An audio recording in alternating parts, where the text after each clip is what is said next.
views and opinions expressed in this program are those of the participants and do not necessarily reflect the views of BronxNet or the program underwriters.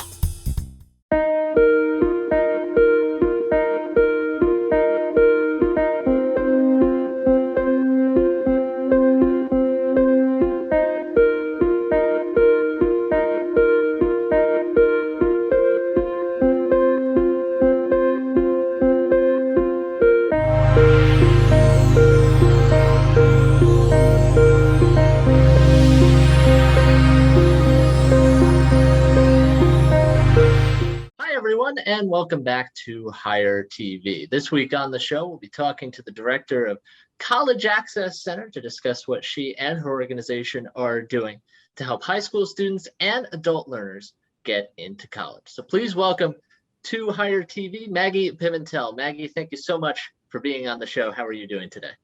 Absolutely. I'm doing well. How are you? Doing well. Thank you. Happy to have you on the show. So if you don't mind, for people who don't know, who are just watching the show, learning about your organization for the first time, can you tell us a little bit more about College Access Center? Yes, of course. So I am Maggie Pimental. I'm actually the program director of the Student Success Center. So we work hand in hand with the College Access Center. So the College Access Center has been running for over 15 years. We are part of New Settlement. So we're in the Mount Eden section of the Bronx. The College Access Center serves high school seniors and young adults and college students. We also have programs that serves high school sophomores and juniors, like for instance, SAT classes, our College Explorers program. But mostly we work with high school seniors and young adults to help them get to college, and then we help them get through college. And then tell us a little bit more about some of those programs you were talking about with high school seniors, with adult learners, how those programs directly help them get into the college they want to go to. Absolutely. So we basically have counselors at the center that help students that come from everywhere, right? So mostly from the Bronx, but we welcome anyone. And our counselors there help out with one-on-one support. So they help students everywhere through the application process, right? So whether they're starting their application, whether they need help with their college essay and their personal statement, their resumes. We also help them with, like, for instance, job applications. If they're interested in getting a job while they're working on their college application, we help them prepare for interviews, college interviews. We then also have workshops. So we have financial aid workshops for families and students to join us. Then we also help them with their financial aid application process. So anything from FAFSA, TAP, CSS profile. And then we also have the matriculation process, right? So once the spring comes, we help them with the enrollment. So help them commit to a school, help them with their deposit, register for classes, sign up for orientation, all the good stuff to really make sure that our students and young adult learners are enrolling in college successfully. And that is to also add and say that most of our students that come through the center are interested in going to college, but we're also open to helping students who are interested in an alternative pathway, right? So in a post-secondary program that's a little different, such as for Scolas or Year Up. So we definitely help out with every step of the way.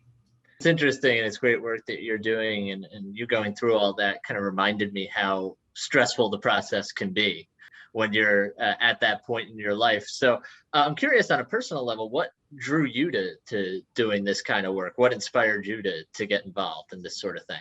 Yes, for sure. So I am a product of the system, right? So I'm a first generation Latina student as well. I was born and raised in the Bronx, in the projects.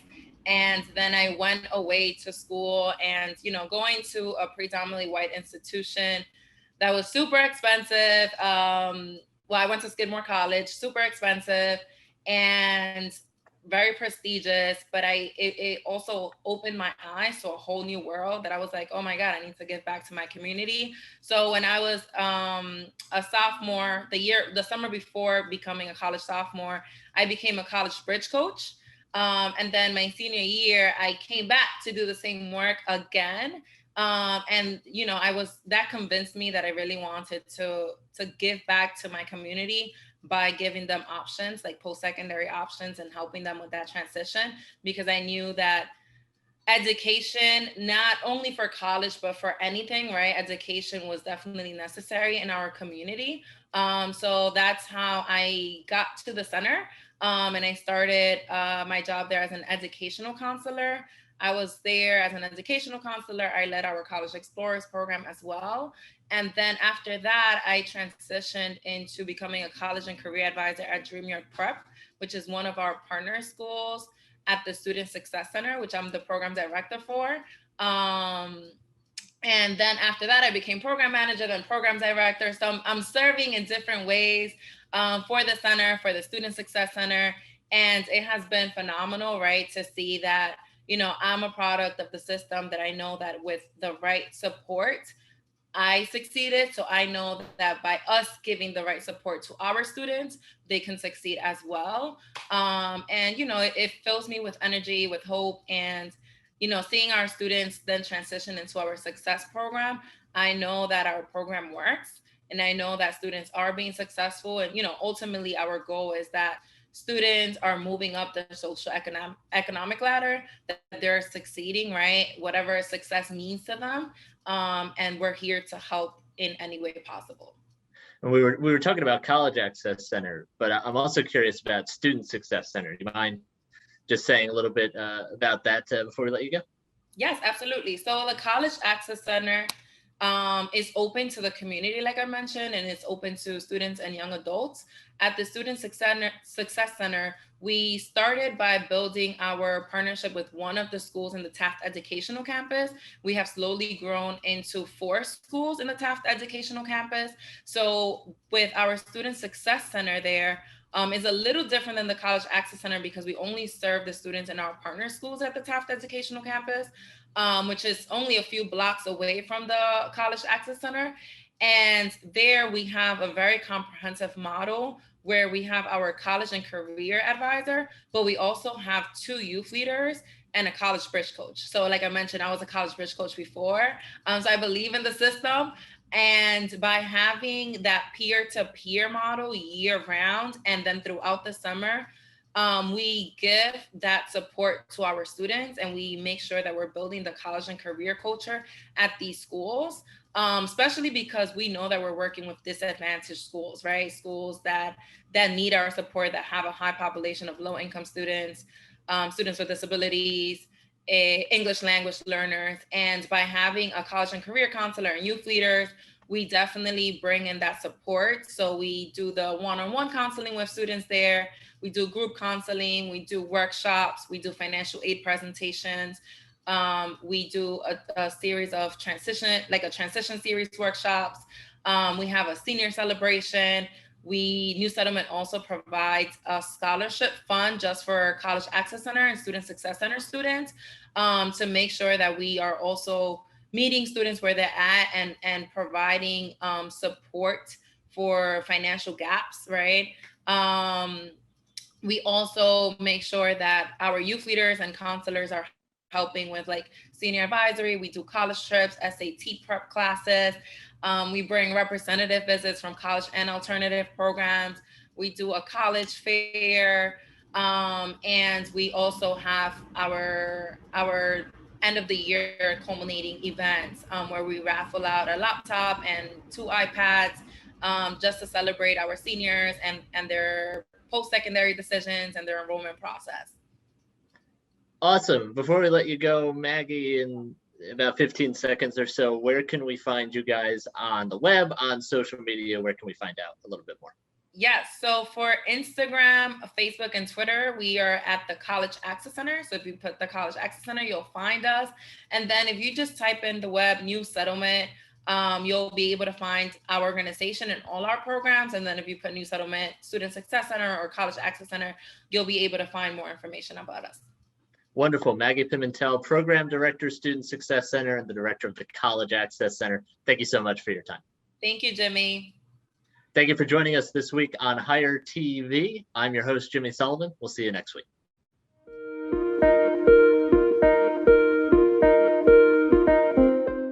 Hello and welcome to Higher TV, and I am your host, Anderson Feo.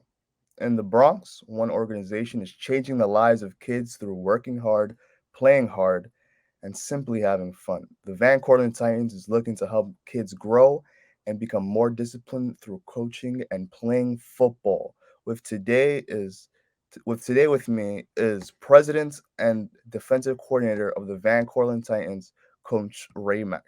Thank you for joining us, Coach. Thank you for having me. It's a pleasure and an honor to be here, especially one of my former students hosting this interview. So, an honor and a pleasure, and I'm very proud of you. Of course, thank you. All right, let's start.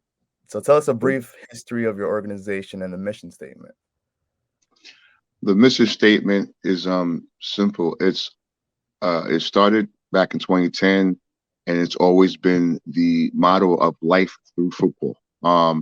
When I say life through football, now most of the kids that come to us know how to catch, know how to throw football, but they don't know the responsibilities of life as far as learning,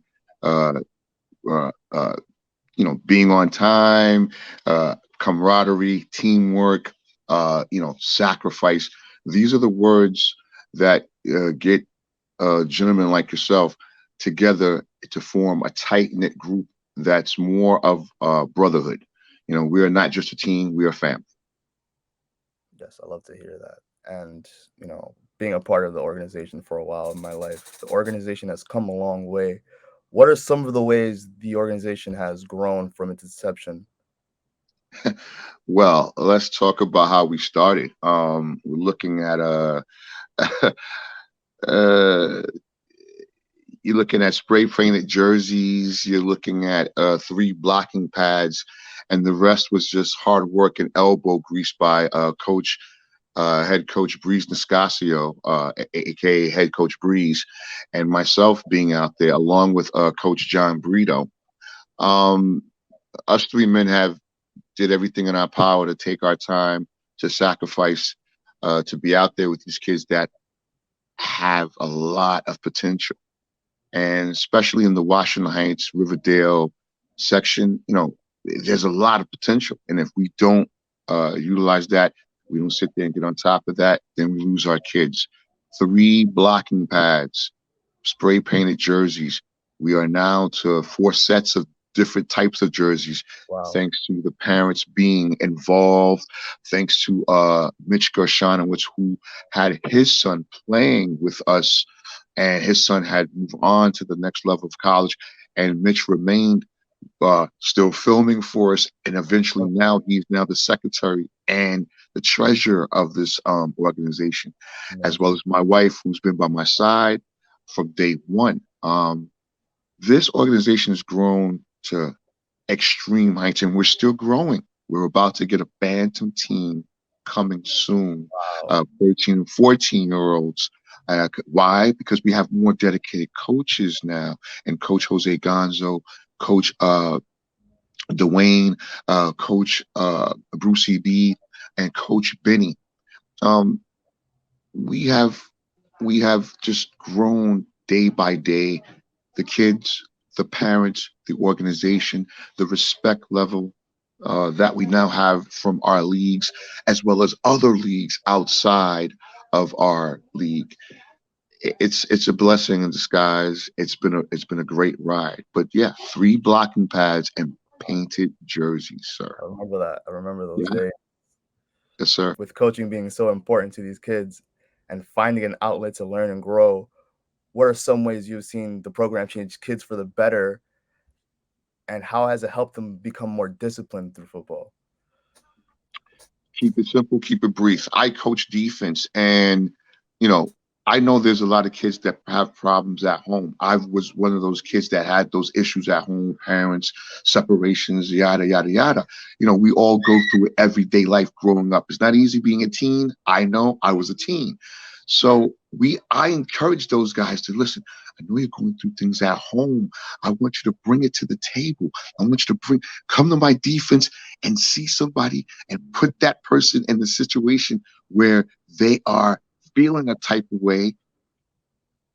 You're feeling a type of way, and utilize that power.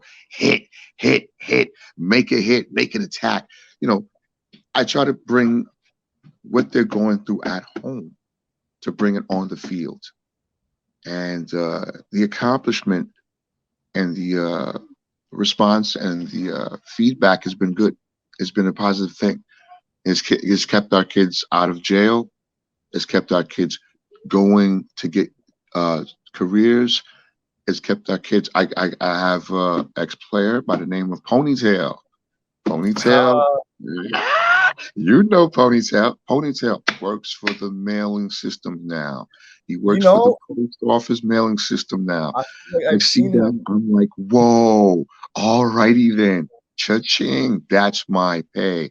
It's because of what we taught at Van Cortlandt to these kids is what they brought to the table of learning life through football and being a team player and being on time and being responsible and doing their part to be a part of an organization that's going to run big. I'm proud of that. I love to hear that. And as a coach, what are some of the things that your players have taught you? I'm sorry, say that one more time. As a coach, what are some of the things that the players have taught you? Lots of things. Let me tell you something. It's made me be a better parent. And this starts when I was coaching softball at Chelsea High for the high school girls. And my first child was my daughter. And having my daughter being with those girls helped me be a better father to my daughter. And then coming to coach football years later and been doing this for the last 12 years has helped me with my 11-year-old son and being a better father. So these guys that I've coached and these ladies that I've coached, they have allowed me to be a better person. They have allowed me to be deep into their lives enough to know what's going on at home and be able to speak to me about it and me be able to counsel them the best way possible. I'm not saying I'm an expert, but I've been through what they're going through. So, to give them a little advice and how to deal with things, that's what I'm trying to do. I'm trying to get them to, know what it is to live life, keep your head held high, and be strong. And they've taught me the patience of Job, like you have also, AP. You have patience. I really do look forward to the future of the organization, and me and you have been in talks already. I will be coaching for one of the teams one day. You will, and I can't wait. We got the spaces. The position is yours. I'm waiting, man. Listen, I'm excited. We are 2-3. We have a big game coming up against the Springfield Rifles to try to get us back in the playoff dance and hunt. We're not giving up. And listen, I can't wait for you to get there. We're just waiting. So thank you for your time. Thank you for giving us the chance to get this forum off and running. Again, I'd like to give a special shout out to my coaches, Freddie Familia, the new vice president, Breeze Nascasio, head coach, Coach Dwayne, Coach Brucey B, Coach Benny, Coach Gonzo, Coach Mike Duran, junior coaches Duran, Javi, and Derek, junior coach Roger, my wife, most importantly, Angie Vasquez, and to the whole entire team. I'll be seeing you guys Turkey Bowl. You know what it is. Thanksgiving Day, we get out there early, we get that Turkey Bowl in, get our game in, and that's what it'll be. That's what we'll be waiting. Again, it's an honor and pleasure of being here. Thank you, AP, for allowing us to have a forum and have a say. And please make sure we get a copy of this video. Of course. Before we go, what are some ways future players and parents can reach out and connect with you guys? Well, we can always reach out to our website, which is eteams.com/Van Cortlandt Titans. That's eteams.com/Van Cortlandt Titans. And then the best way to reach me is direct. I won't sit there and flash your phone number, but I am on Facebook, Ray Mack, RayMack. You can find me on there, and just reach out to me. As soon as I get your email or your text or whatever, I will make sure that you are called, responded to, and let's get your kid on our team. Again, we're not just a team, we are a family. Let's get them in. Work hard, play hard. You know how we do. We are the Van Cortlandt Titans. Welcome. Coach, thank you so much for your time. It was a pleasure speaking to you. Thank you again, AP, for a lot of things, for being a great student of the game, for being a Van Cortlandt Titan, for taking time to give us a say and a forum here once on this beautiful day. I appreciate you. Always have, always will. And let's get ready to work. Have a good one, Coach. You have a great one. Thank you very much. God bless. God bless. This has been Anderson Piguero with Higher TV. I'll see you guys next time.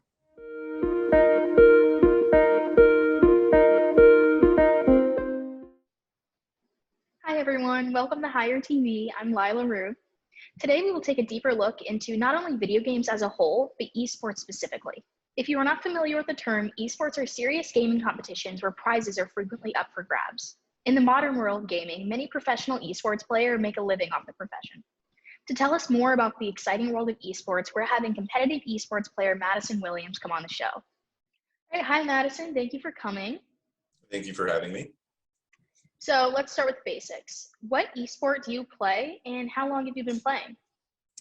So I've been playing Rocket League and going into the RLCS scene pretty much since it came out. Fell in love with it. So since about 2015, 2016. Oh, that's very impressive. Can you tell us a bit more about Rocket League? Like, what are the mechanics of the game? Is it played in teams? How does somebody win?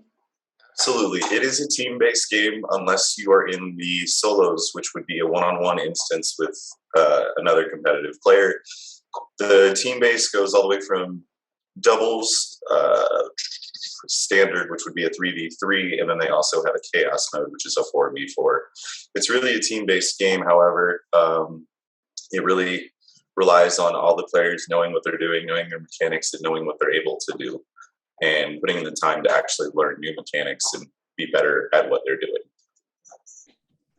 So, esports have been growing drastically in the past few years. Do you think that they will continue to be on the rise?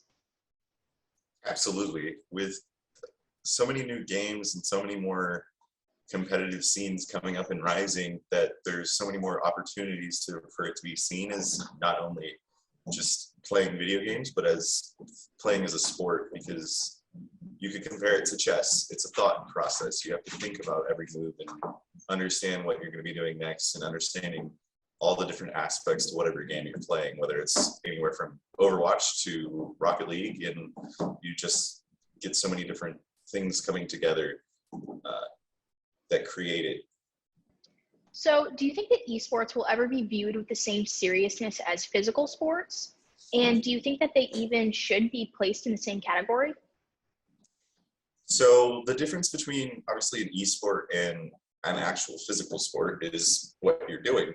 Like I said, esports are more of a psychological thought process. You have to think about what you're going to do next, while as physical sports, it's kind of, whether it's muscle memory, like you're playing football, you know to tackle the man with the football, where it's not the same with esports. So I don't want to compare the two. However, they both take, whether it's physical or mental wear and tear, you have to kind of differentiate the two. And I think that what qualifies it to be a real sport. Put on it, because when I was playing Rocket League originally, I remember when it was like, I think the lowest winning prize was maybe, I don't want to say $100,000, and now it's up to $6 million. Right. Going back to your personal career, I've heard a bit about the Rocket League Championship Series. Is there anything you can tell me about that? Right. The Rocket League Championship Series kicked off this month. The World Championship has two phases this year: the World Championship Wildcard and a World Championship Main Event. It's 16 esports teams qualify for the wildcard, and the top 8 teams head into the main event. There's a fall split, winter split, and spring split. I remember when RLCS was getting started, it didn't not have such a high winning prize of $6 million. But that's this year's prize, and it's amazing how much it's gone up. So Madison, have you ever played any esports outside of Rocket League? And if so, like, what have your experiences been with them? Absolutely. I've played a lot of different ones. I can't really list them all off. However, it really just depends on which one you're in. Because if it's a low-tier tournament and it's just simply to get your name out there and get going, it could be a little more competitive and a little more, I hate to use the word toxicity in it, where some of the players might actually know each other and have personal beef in between. While as with such a major one like RLCS, you get a more professional and not close-knit, but a wider net of opponents and challenges with it. So some of my earliest ones, I think, were some of my favorites because it was learning moments for me. So everybody's dying to know, what can you win by competing in these tournaments? There's a lot of different things that you can get from competing in tournaments. I wouldn't say you necessarily will always win something. You might end up with a sponsorship. Someone could see your team, they realize you don't have the best gear and they want to help you out. You could get a sponsorship, and you could win cash prizes, which would help fund your team to play in the next year's tournament, play in other tournaments, grow your team, have larger teams to play multiple games to pretty much create a winning company per se. All right, so there's a lot of talk of competing in teams. Can esports players also just play solo in tournaments?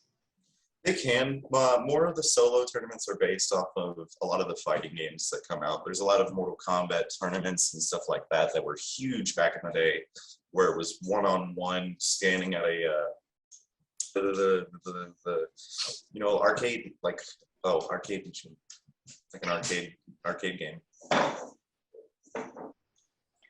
What are some of the challenges of going into a tournament? I think honestly, it's the nerves, getting it out of your headspace and not letting any outside distractions really bug you in the moment. It's very nerve-wracking to go into a tournament with something else bugging you on your mind. And I think it helps a lot of players to actually have some of their favorite music playing in the background to help them get them pumped up and get them ready to go and just ready for anything that you get thrown at. Not only that, because like in tournaments and stuff, you can listen to music and you're not just restricted to play the game, because not everyone can just play a game, play it well and not be like stuck in their head, Also, is there any advice you'd like to give to future esports players or people thinking about getting into it? Absolutely. I don't need any competition. I would say just stick to what you enjoy. Because if you're doing something and you're not enjoying anything that you're doing, what's the point of doing it? Great advice. What is the best thing about playing a team esport? For me personally, the best thing is the team itself. I have a couple of players that I play with all the time, and we just have this unspoken chemistry that one person can do one thing and I just instinctually know what's coming next and what to do and what to be prepared for. That chemistry really makes the difference on whatever you're playing. It makes it go from maybe a struggling experience to actually to make it fun and worth your time and enjoyable. Yeah, I'm sure it adds a lot of fun to it. Kind of gives you a sense of hanging out with your friends almost while you're absolutely competing. Absolutely. Hi, Madison. Thank you so much for your insight on esports. Thank you so much for coming on the show. Thank you for having me. Have a It's been great day. You too. Bye now. Bye.